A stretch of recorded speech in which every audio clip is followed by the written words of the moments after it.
a podcast about being flexible in all of the ways that means.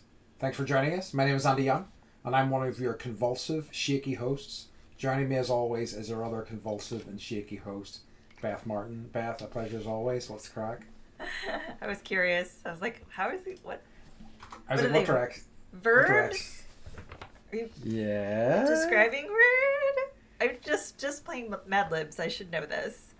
I am terrible at English grammar, like truly awful in terms of like naming stuff. And I remember having to like when I taught English in and you're like, this is an adverb. Yeah. When I had to go back and I had to like, oh god, I need to figure all this stuff out, and it just doesn't stick in my head at all. Like I know how to use them, but in terms of like labeling them, I'm like, yeah, whatever, forget about it. Mm-hmm. One of these times we have to do Mad Libs on here because nothing makes me cry laugh more than Mad Libs, I think. What is Mad Libs? Because I don't think it's a thing. Oh god, okay, yeah. So Harper has, so basically it's like they tell a story, but they like let you fill in, you know, words, numbers, and so the other person doesn't know whatever the story is about, and so you're like, give me a describing word, and they're like, stinky, and you know, like, give me a number, 10,000. So we did one about like some Taylor Swift concert, and how like, you know, Jack Black sharded, and like, you know, the kids are like dying laughing. So yeah, so Is it like a improv thing almost? Yeah, sort of. Okay. Sort of. Okay. I'll next time we do, I'll just run through one with you. Okay, perfect. Yeah, okay. And then we'll both laugh. Okay. So the crack. Okay, so like you and I and Mike almost went to Burning Man last year, right? But we didn't because they didn't give you a scholarship, and then I broke up with them officially. Yeah. So it's Burning Man week.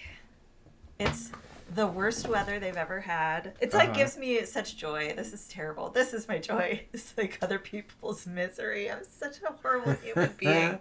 But it's like the weather is terrible. They had 85-mile-an-hour winds. Oh, wow. So everyone's shit is like blowing over. And then last night they had thunderstorms. They had to shut the gate down for like 20 hours, which means you can't leave. No one can come in and no one can go out except for like medics. And police and FBI. Sure. But it's just like the photos and the stories that are coming out of it. Like you should get on Reddit and just read what people are saying. Except for the guy that's like, hey, if anyone is at BRC, I'm in Gerlach, and I really love, I would love it if I could buy up some of your like stinky socks or shoes. I'm just a guy that's got a foot fetish. Everyone's like piling on him. Anyways, so it's a shit show, and like we always had, like a couple weeks ago, Mike was like, we could just get a ticket and maybe I'll just go, and now it's like, good thing you didn't, because absolutely, yeah, it's a fucking shit show. It seemed like I got the impression, based with like the emails and stuff I was getting, that they maybe weren't selling out quite as quickly as previous years either. No, they basically 2007 was the last good year. 2008 was around the time that Instagram became a thing, and they started putting cell towers out there. So before that, like you couldn't text, no one could call you. So it was really like this off-grid event, and then Instagram became a thing, and then Tech Bros got involved, and now like Elon Musk is funding the whole thing basically. So cool. Yeah, I know, right? Amazing! What an amazing development for anything. Yeah. So I did a quick search for Burning Man on Reddit, and one of the first headlines I saw was Burning Man orgy dome completely destroyed by winds. Yes, like, it totally. They've been around forever. And they posted something. They were like, yeah, we really worked hard to erect, haha, our nice.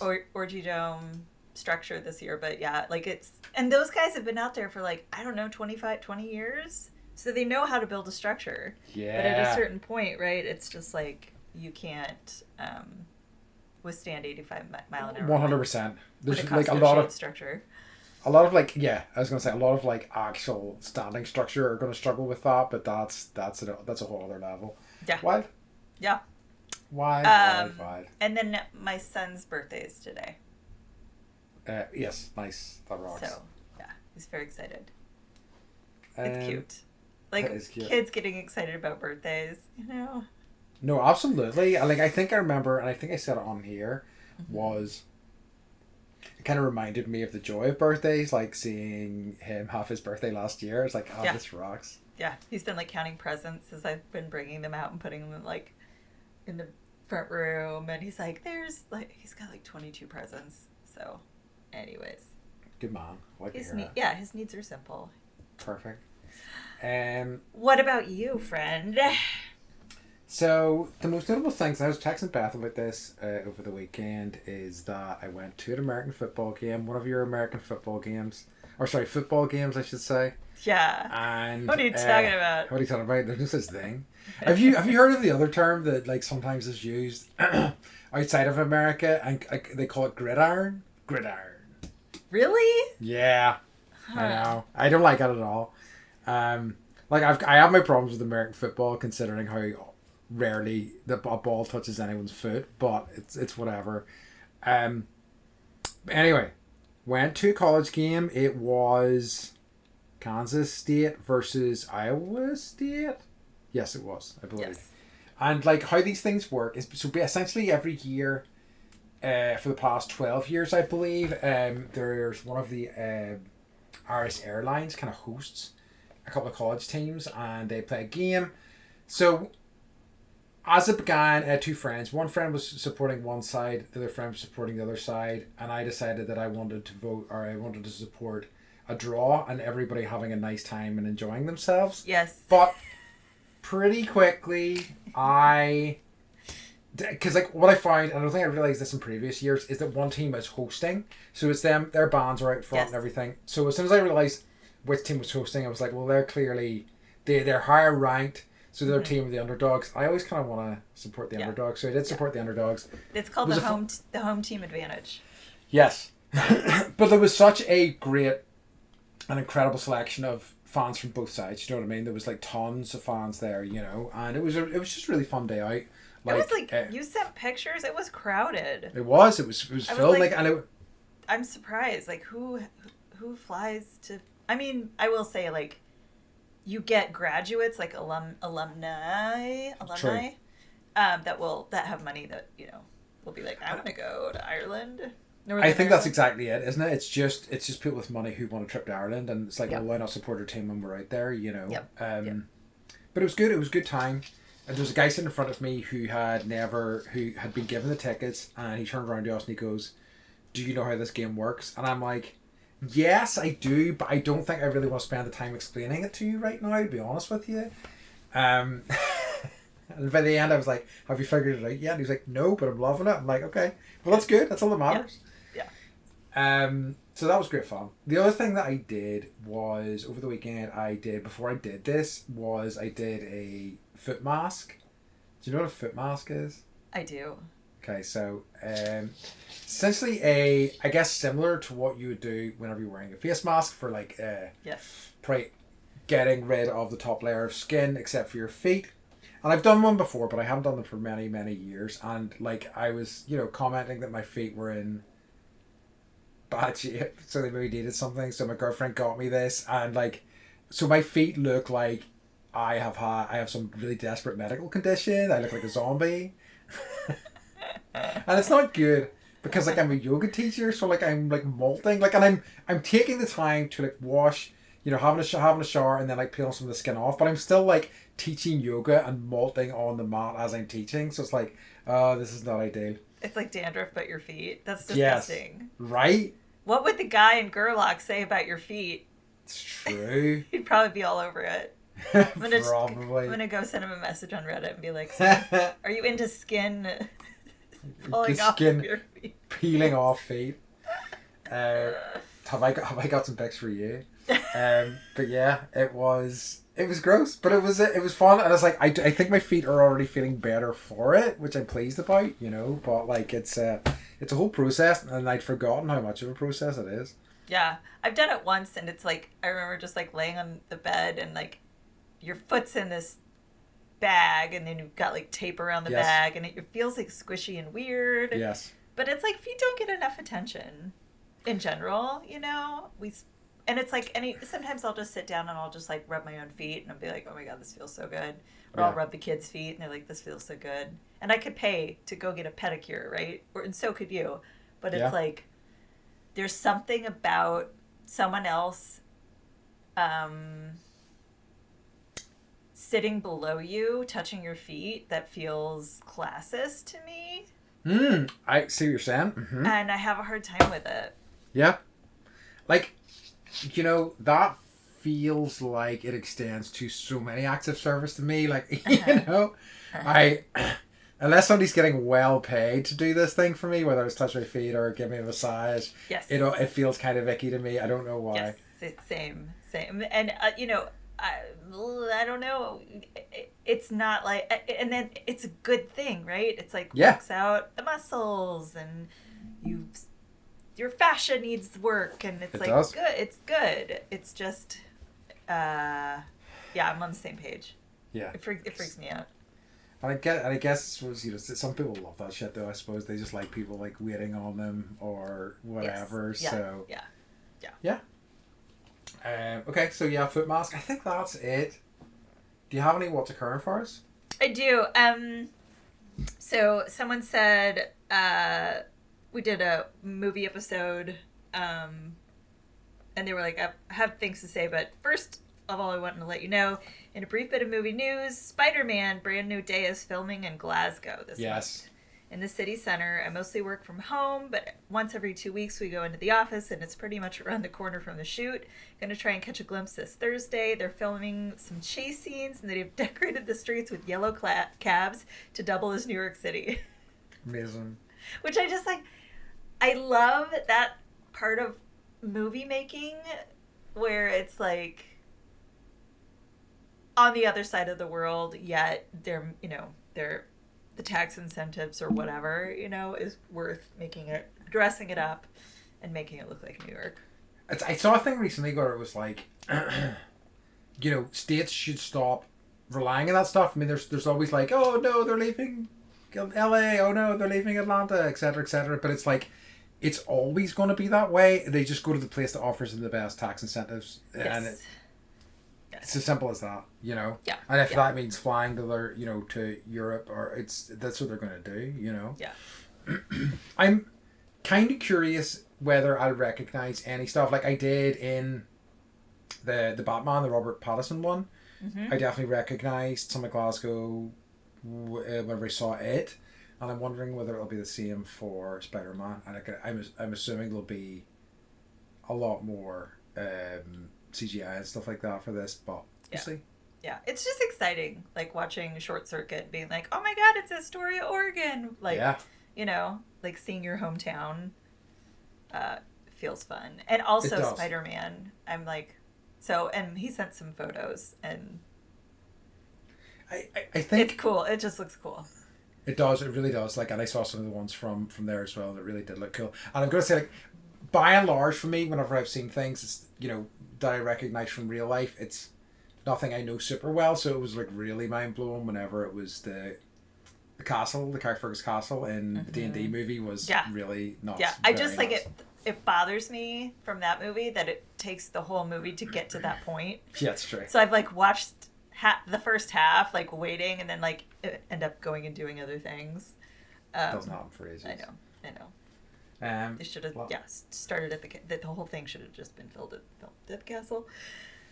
So cool that like the D&D movie was like filmed in your town. I agree. Yeah, no, it's nice, and it's a good sort of castle to use for it as well. I think. Yeah, just like right there. It is. It's nuts, but yeah, it really was. You're like staring at it from the parking lot at the supermarket. Yeah.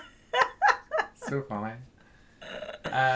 You probably don't notice it because it's just like part of the lay of the land. 100% it is. It's completely like invisible to me. It's just completely merges into the background. But it is, I've seen people come into town and be like, whoa. I am. And I need to bring it up just when I'm on, because I'm on Reddit. And one of the recent subreddits I joined, because people will enjoy this sort of thing, is illegally small cats, and small is spelled SMOL. It's a pretty cute Reddit, folks. Oh, right. Do you have an active account, and do you post? I don't post, but I do have an active account. I sometimes post, but like by and large, if I post, it's things like responding to board game questions and things like that. If people are like, I'm looking for some good 2-player recommendations, and I'm like, oh, this is good for this, blah blah blah. That would be the lion's share of what I post. I don't think I ever do posts of my own. So very occasionally, if I'm looking for information, like I used to like sysadmin subreddit to find information and stuff in the past, so it can be useful, but by and large, I'm a lurker. Yeah, that's okay to be a lurker. I'm just like, I just opened an account, I don't know, like a month ago, and like I would look at it, but you don't need to have a username or anything. I just didn't know, I didn't understand how much I could love something, and it feels like I'm back in like the 90s. Yeah. On like message boards, and I feel like people should have like blogs again. Yes. I mean, yeah, it's interesting, and I have... Live journal. Yeah. Because there's like Substack, which is kind of that, but like I couldn't crack that. I think I needed to find people who were really kind of speaking to me. Yeah, and part of it is like the anonymity of it. Yeah. And true. Substack doesn't quite give you that same anonymity. True. As like original live journal, because like people had fake names, and you're just like reading about their lives, and then like becoming friends. It's true. And then being like IRL friends. I'm still on a forum. I think I'm sure I've talked about this before, like from 30 years ago. It's not. That's so cool. It was great. I still love it. Anyway, right. I feel like I've been very distracted so far. It's fine. Nobody cares. That's true. All right, focus. We're like, Andy, getting task. It's this long into the podcast. Now you have to move on to this bit. Okay. So we move on to our topic for the week? Yes.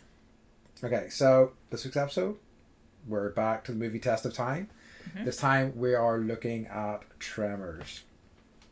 Which... Not Tremors 2, 3, 4, 5, or 6, but Tremors 1. Arguably all superior. I'm joking. It's just like, at this point, this movie in particular has become almost like a religious text to me, Agreed. I know it really well, but it is nice kind of watching it again, and like with a more, slightly more analytical perspective on it, but yeah, Tremors. I kind of like tried to do analytical, and then I was just like enjoying the shit out of it. Yeah. So I just okay. So Tremors came out in what, 1990? Yes. So it later than I thought for some reason, and so basically a small town gradually becomes aware of a strange creature which picks off people one by one. But what is this creature, and where is it? At the same time, a seismologist, I love it.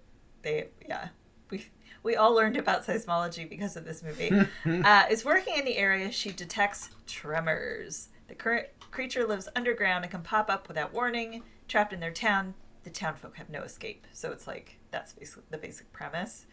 I love this movie. It's so good. So good. Like, it's just immediately fun. It's immediately fun. I mean, because immediately you're introduced to your two kind of leads. They're both incredible. You just kind of want to spend all the time with them. They're just so much fun. Yes.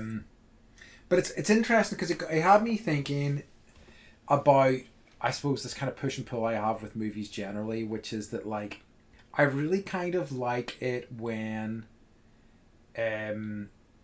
movies get to spend time with characters. You get to organically kind of build them up and their relationships and things like that. But I also really love it when a movie's just like, here's your cast, let's go. And that's exactly what Tremors is, and it just is so propulsive. It's amazing. And I will say, like, there can be movies where it's like, here's your cast, let's go.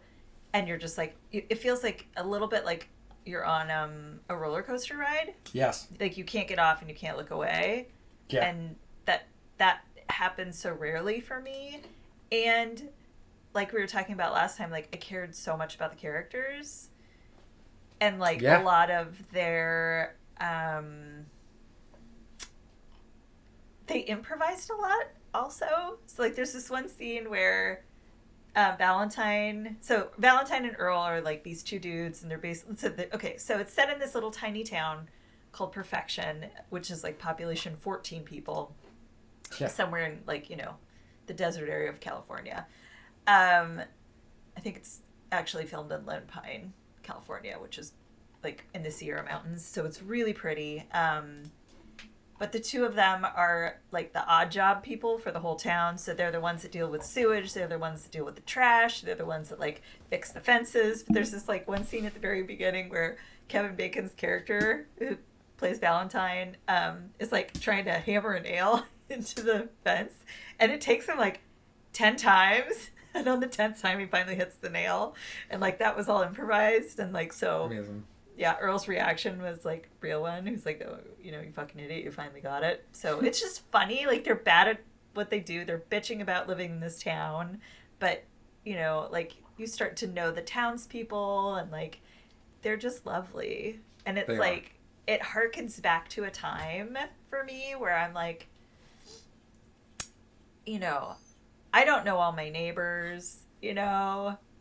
I don't know what they do. I don't know their schedule. I don't, you know, like, occasionally one will be like, can you check our mail while I'm out of town? But it's not like, you know, that real deep knowledge of everyone and, like, knowing their quirks. And I'm jealous, like, they had that kind of, like, family dynamic in a town. Like, I think that, you know, there's so much of this that, like, feels, it could be, like, a town this size feels unrealistic a little bit. Do you know what I mean? If you really think about it, especially that there is a shop. Why would a shop exist to serve that few people? It couldn't last, you know.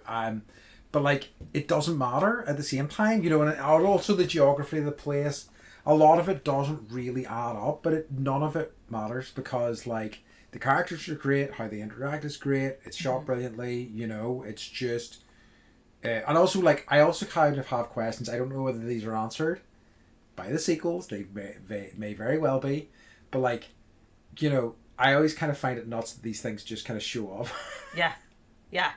And we can get into that because I was reading about, you know, the concept, and they thought about actually trying to explain, like, you know, was it an alien or was it, like, a government, you know, plot gone wrong? And they were like, you know, we're not going to explain it. We're going to leave it open-ended. I think it's great. I mean, because, like, you know, I am very much against over-explaining things anyway. I think it is the death of so many, like, you know, franchises, you know, where they're like, let's go back and explain these things that nobody really cared about. It's like, hooray. So I definitely respect her for that, you know, I really do. Can I back up real quick? Sure. So there are places, and I've been to them, like, at least definitely in California, definitely in Oregon, where Mike and I were, like, dating or maybe, like, early married, and he was like, let's go out to Fields, Oregon. And I was like, okay. And it's, like, I don't know, like an 8-hour drive from Portland east. And it's a population of, like, 5 people, to the point where people have airplanes to fly to the next town or whatever town, and that's how they go grocery shopping. Wild. Yeah. So, like, you will have these towns where, like, the, you know, the market will be the post office, the clothing store, like, everything you could possibly need, right? That's what they have. So it's not that far out of reality in the States, at least. I think, it's maybe just that. I mean, we do have small towns, and I suppose as well because, you know, we are all, obviously, it's much more compact here. Do you know what I mean? So, like, you wouldn't maybe there isn't really the geography to have somewhere that's, like, literally in the middle of nowhere, literally one road into town, you know, that sort of thing. It just doesn't really happen. So yeah, it just feels unusual to me. Again, not a criticism, but it's just like sometimes as I was thinking about it, I was like, oh, you know, a few little things that occur to me. None of these things take away from how good the movie is, though. Agreed. So, do you want to know where the concept of the, like, because I was like, who comes up with this idea, right? Sure. So it's the same guys that wrote Short Circuit. Oh, S.S. really? Wilson, Brett Maddock, and I think Ron Underwood maybe wasn't, but I know Brett Maddock and S.S. Wilson both wrote Short Circuit. So the concept, the writer S.S. Wilson was serving as an editor at a base for the Navy as a filmmaker. And he was hiking one day over large boulders that involved pole vaulting, and he suddenly thought, what if something was under the ground and I couldn't get off this rock? And there's a scene where they're Amazing. like, because, you know, the tremors are like coming from the ground, so at this one point they're like pole vaulting from boulder to boulder. Mm-hmm. And I live in a place where that's like feasible. We have boulders like that everywhere. But I was like, some pole vaulter was like, fuck yes! Yeah. And these 3 pole vaulters, they were like, professional pole vaulters finally get their time. I love that. That's so true, and I love that basically that scene or like them doing that, and they kind of backed into a larger story from there. Nuts, great. Yeah, so good. So, but basically, because Short Circuit was so popular, their agent was like, "All right, like what other ideas? Like What beat else the you got?" bushes." And so they were calling them. They worked with National Geographic, and to understand like zoology a little bit more, and created this like land shark idea, which I think they probably stole from Dune, honestly, because it looks so similar. Probably. Except for the mouth. But yeah, they were going to call it Land Sharks or Beneath Perfection, but then they changed it to Tremors, which I think was the right choice. Yeah, I do quite like Beneath Perfection. That's quite nice. I know. I think there's something there. But yeah, that rocks, and it rocks that like, I mean, especially after Jurassic Circuit, I think was pretty successful. Like, obviously, it got a sequel, you know. Well, so it's like crazy that like, I don't know. Like, I'm glad Short Circuit existed, because if that didn't exist, then we probably wouldn't have ever gotten Tremors. And that is, I can't, there is no world without this movie, right? I don't want to live in a world without it. So true. Yeah, so like it's the thing I've been looking at was the director. So it's a guy called Ron Underwood. So it's always kind of fascinating to like, you know, zoom out and kind of look at these guys' careers. Like he did do City Slickers, which is oh god, I haven't watched that in a long time. It's an other one, and like I wonder whether it would hold up. I don't know. They made a second one. Yeah, Legend of Curly's Gold. I don't know why I remember that. How do you remember that? I don't know. But then he also did The Adventures of Pluto Nash, which is the only one I fully recognise, which was the Eddie Murphy vehicle that I think was just perhaps the end of his movie career.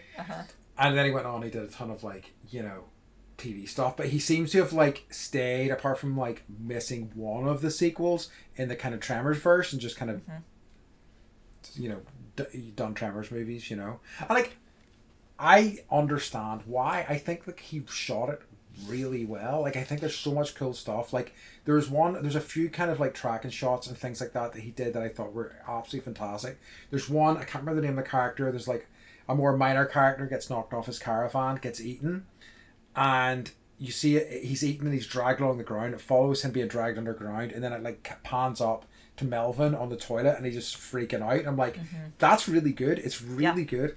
Yeah. There was a scene in the very beginning where, and what's nice is there are little themes or words that are, you know, scattered throughout the movie, and then you're like, okay, like they really worked hard on keeping themes and moving the story along. Yes. So at the very beginning, Val wakes up Earl, who's in a sleeping bag and looks like a giant worm, by yelling "Stampede," and like he like falls out of the back of the truck, and he's like, "Why did you wake me up?" But then it's like he looks like a tremor, right? Mm-hmm. And then at the very end, that's how they get away, is by doing the stampede. Yes. Yeah, it's true. It's true. So just like, even just like working those things in to the script, I was like, yeah. And the dead guy in the power line. Yes. Like, fucking genius. It really is. And like, it really kind of like builds nicely. You know, it's almost, you know, geez, is that a horror film? It is. Okay, so I went down a Reddit hole, and yes, basically, like, there was a big debate: is it a horror film? Is it a monster horror film? But then the Reddit basically it just turned into everyone being like, "We love Tremors so much," yeah. And finally, it was like the original poster was like, "Okay, you guys really love Tremors," so I don't think anybody cares. Yeah.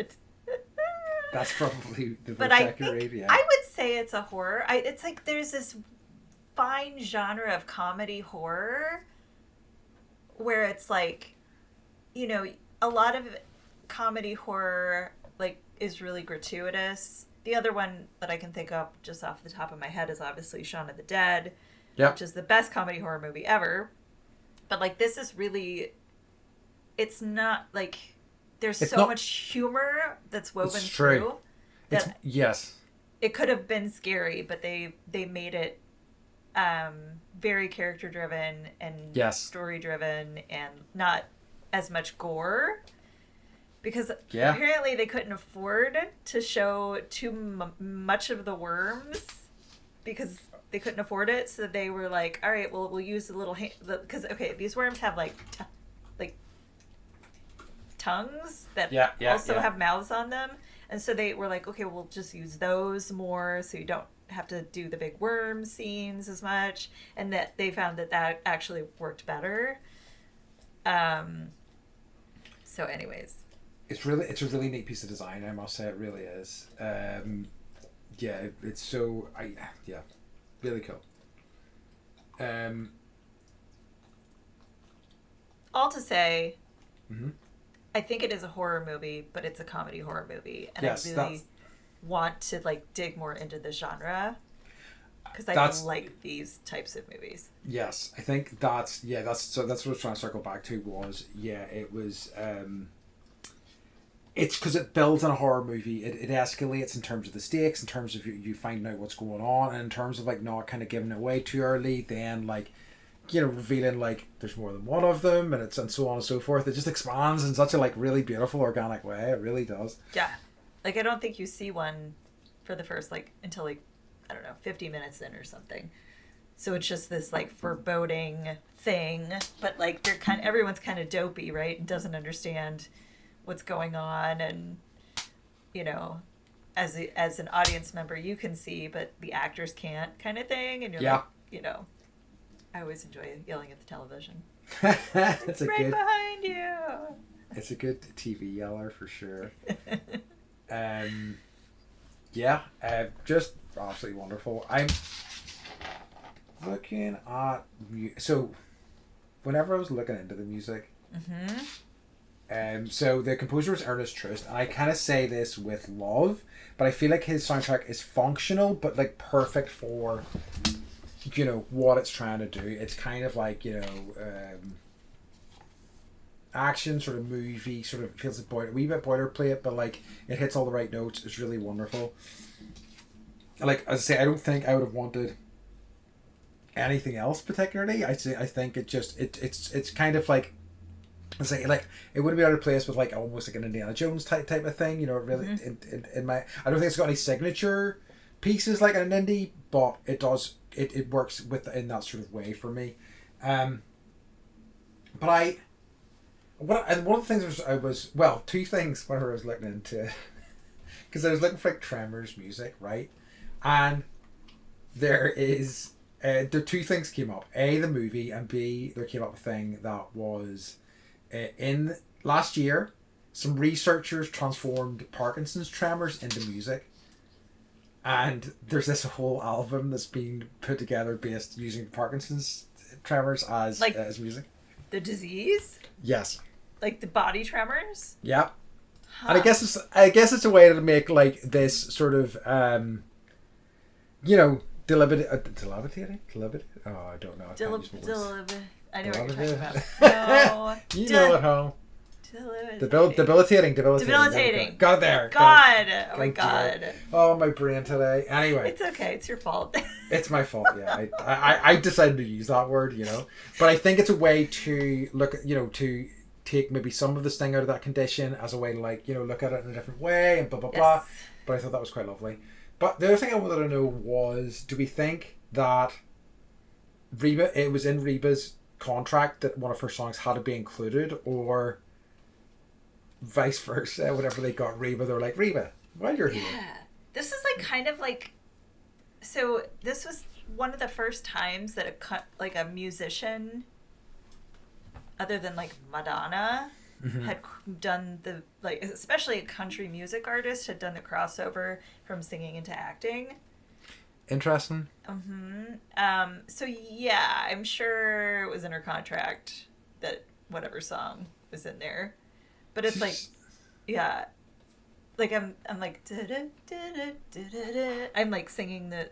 It's a very it's not catchy, but I definitely So I have a it's not music, but the sounds that they made for the Graboids in the movie have been popular to reuse in other films, such as Predator 2, Starship Troopers, Ants, Mosquito, Eight-Legged Freaks, and Kong Skull Island. Wow. I know. How interesting. This was one of those things like the Wilhelm screams. There's this famous scream that's used in as a scream in so many movies. You can recognize it. That's great. Or the Tarzan yeah. Which was I remember the original Tarzan, I think, was 7 male voices all mashed together, created that. Oh, really? Yeah, it's not one person. I think that kind of makes sense because it does have this sort of texture to it that's kind of, I would say, would be hard to make as an individual. Yeah. That rocks. But we do it anyway, don't we? Yes, we do. We do an excellent version of it. Did you think then? So I think I was saying at the start of the episode, which was that I think that it doesn't matter that there are kind of plot holes or that there are things that aren't really kind of dealt with. As I say, the geography of the place, the whole kind of only one road out, the fact that they are near mountains but also near giant cliffs apparently, etc., etc.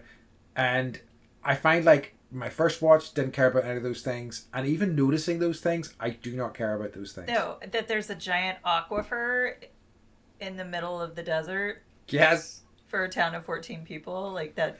No, that doesn't. I've ever seen other things is Walter, the store owner, has things for hire, and I'm like, who is hiring those things, Walter? I know. Who's buying your products? Who's hiring your stuff? I don't understand. I was like, where's Melvin's parents? Yeah, that's true. I thought it was.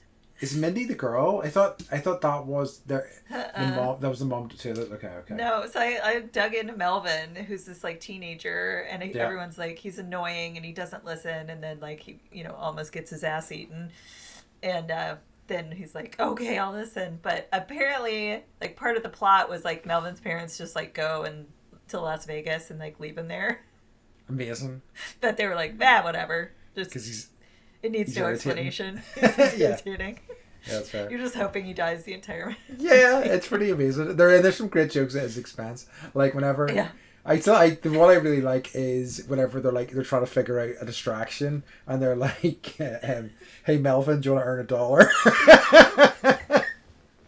And it's people have died, and it's still let's rib this kid, I know. He deserves it to be clear, but very funny.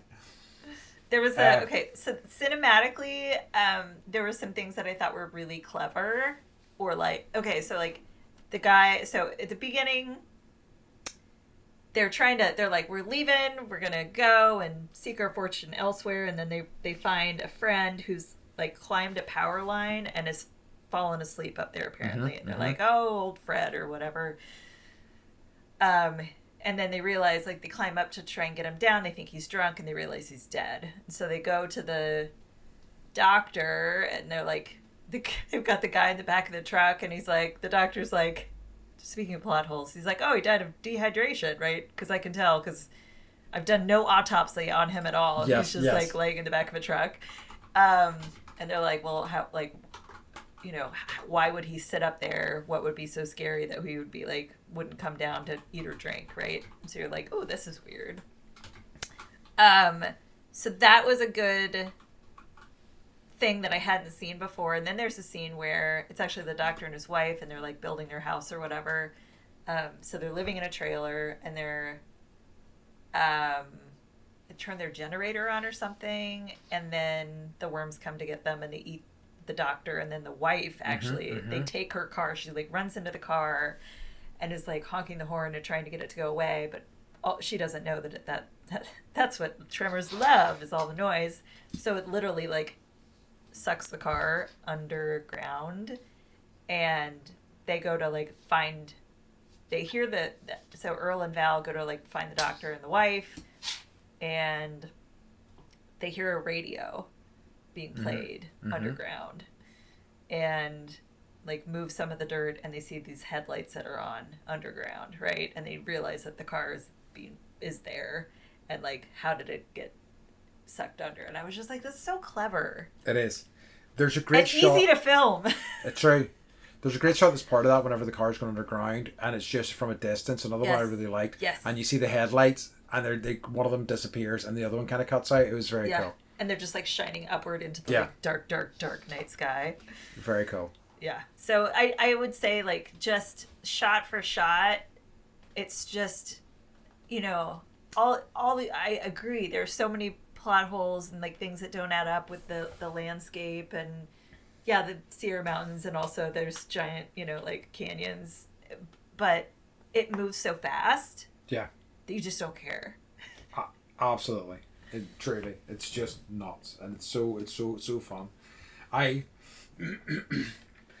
think that like another thing that really helped for me was that like I liked not, you know, obviously Melvin's an asshole, but I think everybody was good in it as well. Like, you know, you've got some great character actors doing fun stuff. Like I love and I'm gonna forget their names.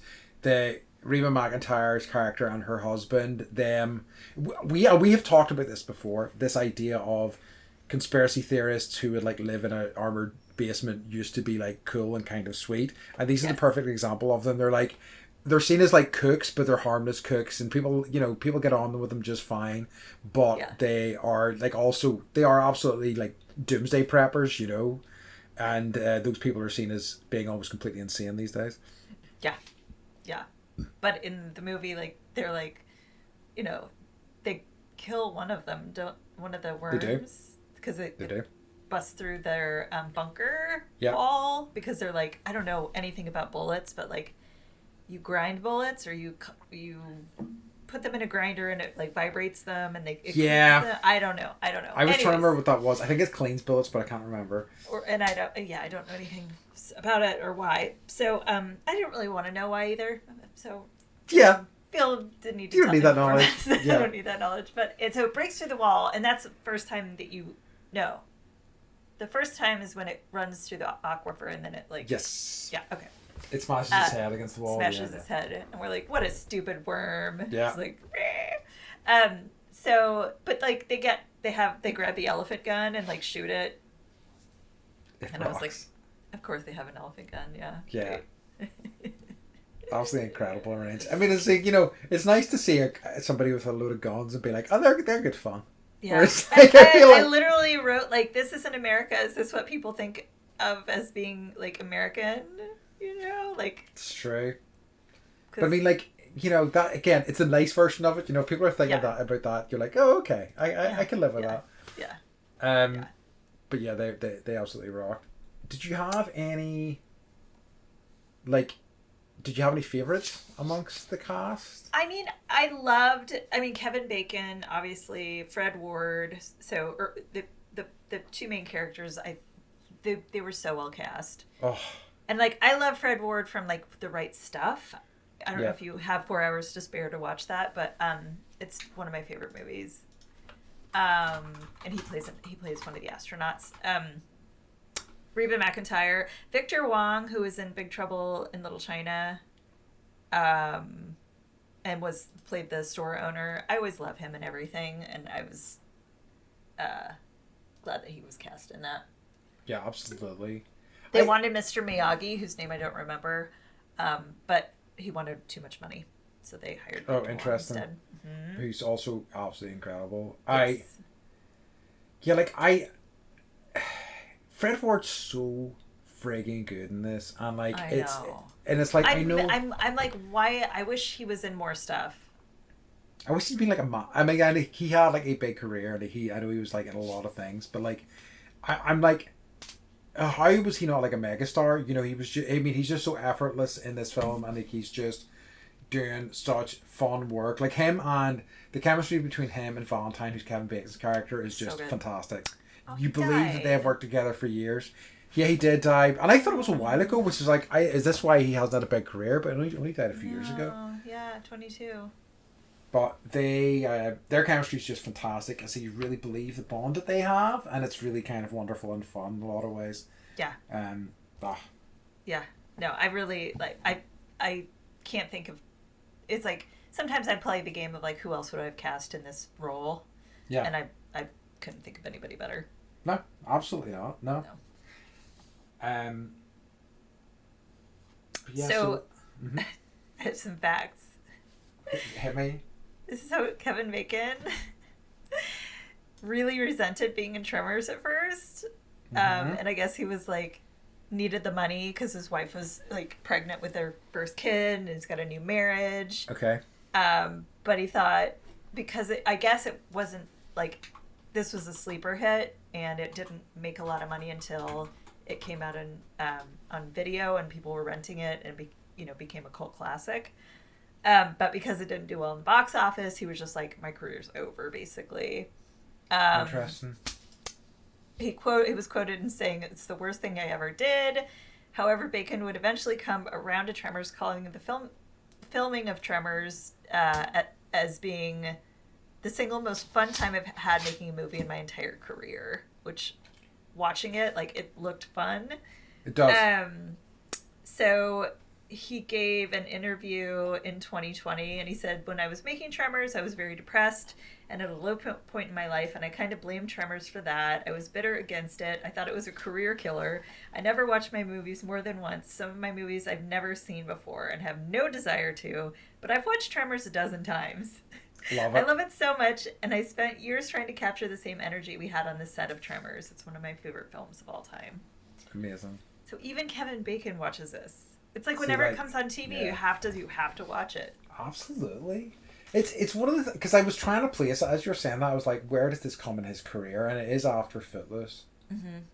So like, but like it seems like that he maybe didn't quite skyrocket after that. It was kind of more in, maybe into the 90s whenever he started like becoming a bit bigger, or 2000s. I mean, I don't think he's career. Like. I mean, he's like an A+ actor, but it's not like he's got.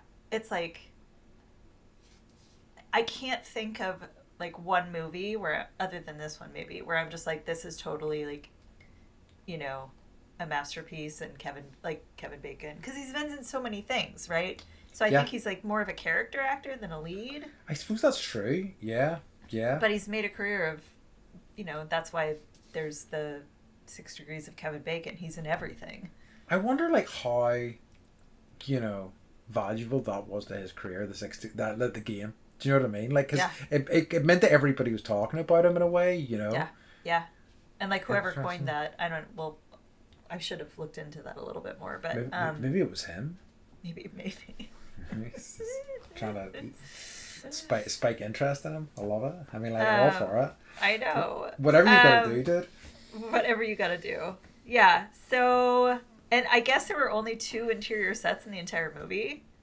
Oh, really? Walter's store and then Bert and Heather's basement, the bunker. Makes sense. Everything else they filmed outside. It was all exterior. Oh, wow. That's so rare as well. That's great. I know. And also, like, Lone Pine, California, in the heat of the day. Oh, my God. Yeah, that would be brutal. Brutal. But fun. Pole vaulting, you know? Hell yeah. I mean, that keeps anyone cool. Probably. Right.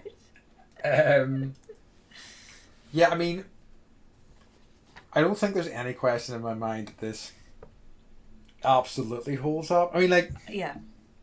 I think this was an indulgence. Whenever I chose it, I was just like, I've had a busy week. I don't have a lot of time. Yeah. I want to do something fun. Yeah. And something that I have... there's no doubt in my mind that this would be entertaining and this would be, you know, doesn't age at all, in my opinion. It's just... I agree. Timeless. I agree. And it's like... I can't... Maybe it's the setting. Maybe it's... Like, what is it about this movie that makes it so timeless? Yes. You know, I don't know. Like, what is the magic formula? It's... You know, it's like some other movies you've talked about where it's kind of like... It feels like lightning in a bottle in a lot of ways. Like, it feels like, you know, obviously it is coasting off other movies of that type. And I mean, like, you know, obviously this is quite a bit beforehand. Things like Jaws, other sort of monster movies and things like that, you know. But like, this has got like a foot in the sort of B-movie genre as well. But like, I think that the actors, the direction really kind of elevates it from that. Do you know what I mean? And like, even though it is cheesy, it's corny, it's just so much fun, and it's just like joyous, and like, even though people die in it, it doesn't feel as grim and as like heavy as like a lot of other horror movies feel. Like, it's got a lightness throughout, despite, you know, you genuinely feeling that they're in peril, and that feels like such a hard balance to strike, and they did such a great job with that. Yeah. And I think some of it was probably the musical score. Yeah. Because even though it's a heavy moment, you know, the music, sometimes I'll just like, when the kids will be watching something and I'll mute it and I'll be like, is it scary now? And they're like, no. And I'm like, at that. So it's like that it was, you know, there was suspenseful music, but it still had some humor element to it. Yeah. That I can't quite like put my finger on. But yeah. And like things that didn't work, like I just said it all worked. Like I don't care. Things that didn't. I know, absolutely. The thing that, like, and I was trying to, like, figure out what it's called. But what I really kind of love as the setup for a movie as well is we're done with this shit, and then you're dragged in for one last thing. You know, it's like every time they try to get out, they pull me back in. Yeah. Or even fucking Murda in Lethal Weapon, and it's like, I'm too old for this shit, or like I'm 1 week from retirement. Yes, totally. You know? They're literally like trying to leave, and then, you know, the hillside falls and they can't get out. Exactly. It's such a great hook to pull people in, to, you know, before they hit that like call to adventure or whatever, you know. Yeah. So, what did you learn? Did you learn anything from watching this? Kevin Bacon rocks. Fred Ward rocks. Yeah. Tremors are not chill. And Tremors the movie is amazing. Yeah, I just said we're blessed to have this movie. Oh, truly. Always good. Oh, such a great comfort watch. So much fun. And yeah. Thank you for. It feels like this like nice. I feel like I'm in like a cozy blanket of familiarity. Absolutely. And again, another one, you know, this has been a constant refrain for me. Just a little bit over 90 minutes, which is just perfect. Yep. Perfect. Yep. So yeah, I love it. Absolutely love it. So yeah, absolutely fantastic. Do you have any other thoughts or things you've learned from it? No, I don't think so. Well, I guess I have one. So at the end, so they always do movie tests for audiences, and the test audience loved the movie, but at the end they would chant, "Kiss her, kiss her, kiss her." Okay. So the studio paid for a quick reshoot featuring Valentine and Rhonda kissing. Okay, nice. But they weren't going to end with that. It was just going to be like, you know, we're interested in each other, but too awkward to like. Yeah, that's nice. I mean, I get it, but like, I mean, I suppose of that era, that's what you expect at the end of a movie. Yes. Is that Yes. if there's a male and female lead, Yes. they're gonna kiss. You know. Yep. Yep. I love it. Yeah. So, just I suppose time before we wrap up to get on to everybody's favorite part of my movie review, which is. Wait, yeah. I was like, are you passing over the thing that No, I need to hell know? no. Okay. No. Which is too legit to fit. Who are the best outfits in the movie? This is what I've been waiting for this whole hour, Andy. This answer might surprise you. Okay. It's all 100% unequivocally Earl. I like Earl. I like Earl. Really? Right? Yeah, I know. I thought you might go with the pottery lady who was like wearing like a lot of weird like artist outfits. He's got this good. I they're nice too, and I think that also Valentine has some sweet fits as well. But yeah. I feel like Earl just has that sort of modern urban cowboy sort of look in just a sort of kind of beautiful way. I think also his, like, I honestly I'm not a goatee fan, but like, goddamn, but does Fred Ward make a goatee look good? Yeah. So yeah. Yeah, agreed. Fred Ward for days. Yeah. Although Valentine's cowboy hat kind of. Yeah, I mean that's what was that. Yep. That's what was giving me pause, but I just I think I'm just in love with Fred Ward in this movie. Me too. Yeah. Yeah. So yeah, which is fine. You know, why not? Why wouldn't you be? Exactly. Love it. So final thing to do is to give it rate it. We're either going to think about it as a revisit, a remember, a refuse, or a redo. What's your thoughts? Totally revisit. 100%. Everybody go watch this movie if you want to like zone out and just be it's sheer entertainment. It really it totally is. Like I have no problems with it. I have zero bad things to say about this movie. Anything that sounds like a criticism was just me going, oh, okay, I need to analyze this a bit more. I just love it from beginning to end. I'm just like no notes. I kind of was like I had written revisit and redo, but like there have been many sequels. I haven't seen any of them. I've heard either. Actually I might have seen the one with because I think most of them are about.